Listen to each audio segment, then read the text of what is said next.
Act 1 Scene 4 A Street. Enter Romeo, Mercutio, Benvolio, with 5 or 6 maskers, torch-bearers, and others. Romeo. What, shall this speech be spoke for our excuse? Or shall we on without apology? Benvolio. The date is out of such prolixity. We'll have no Cupid hoodwinked with a scarf, bearing a Tartar's painted bow of laugh, scaring the ladies like a crow-keeper, nor no without book prologue, faintly spoke. After the prompter, for our entrance. But let them measure us by what they will, we'll measure them a measure, and be gone. Romeo. Give me a torch, I am not for this ambling, being but heavy, I will bear the light. Mercutio. Nay, gentle Romeo, we must have you dance. Romeo. Not I, believe me, you have dancing shoes. With nimble soles, I have a soul of lead. So stakes me to the ground I cannot move. Mercutio. You are a lover, borrow Cupid's wings, and soar with them above a common bound. Romeo. I am too sore and pierced with his shaft.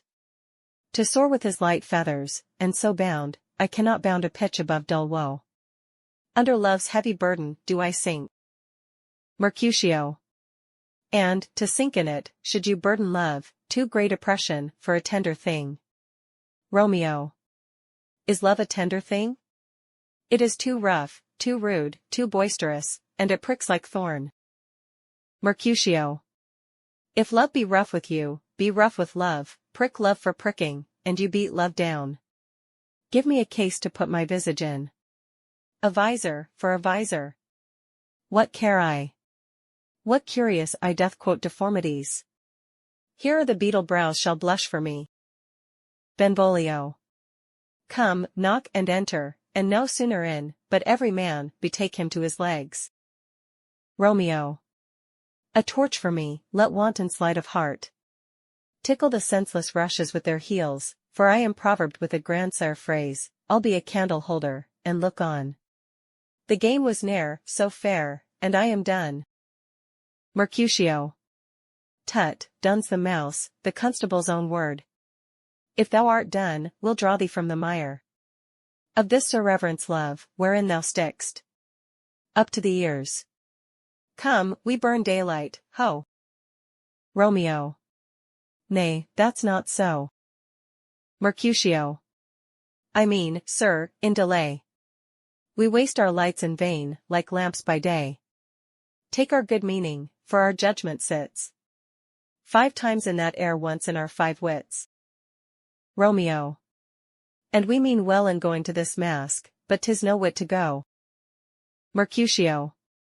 Why, may one ask? Romeo. I dreamed a dream tonight. Mercutio. And so did I. Romeo. Well, what was yours? Mercutio. That dreamers often lie. Romeo. In bed asleep, while they do dream things true. Mercutio. Oh, then, I see Queen Mab hath been with you.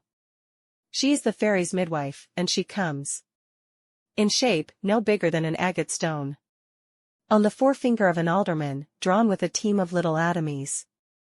Athwart men's noses as they lie asleep, her wagon spokes made of long spiders' legs, the cover of the wings of grasshoppers, the traces of the smallest spider's web, the collars of the moonshine's watery beams, her whip of cricket's bone, the lash of film, her wagoner a small grey-coated gnat, not so big as a round little worm, pricked from the lazy finger of a maid, her chariot is an empty hazelnut, made by the joiner squirrel or old grub, time out, oh mind the fairies, coachmakers.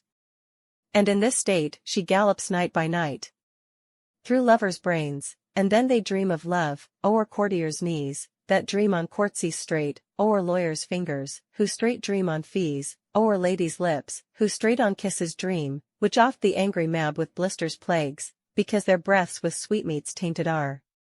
Sometimes she gallops o'er a courtier's nose, and then dreams he of smelling out a suit, and sometime comes she with a tight pig's tail, tickling a parson's nose as a lies asleep, then dreams he of another benefice. Sometimes she driveth o'er a soldier's neck, and then dreams he of cutting foreign throats, of breaches, ambuscados, Spanish blades, of healths 5 fathom deep, and then anon. Drums in his ear, at which he starts and wakes, and being thus fright swears a prayer, or two. And sleeps again. This is that very Mab.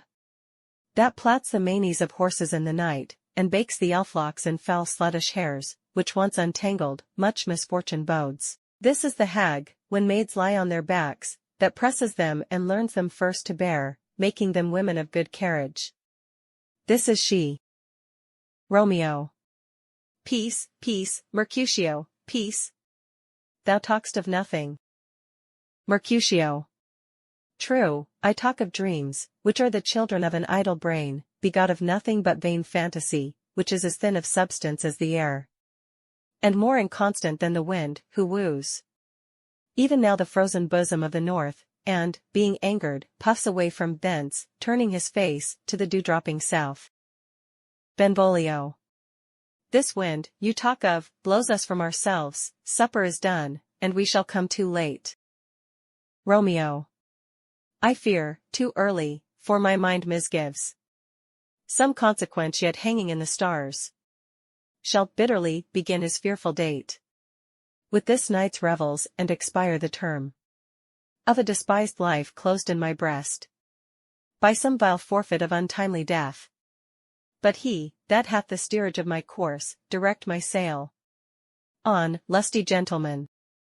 Benvolio. Strike, drum. Exeunt.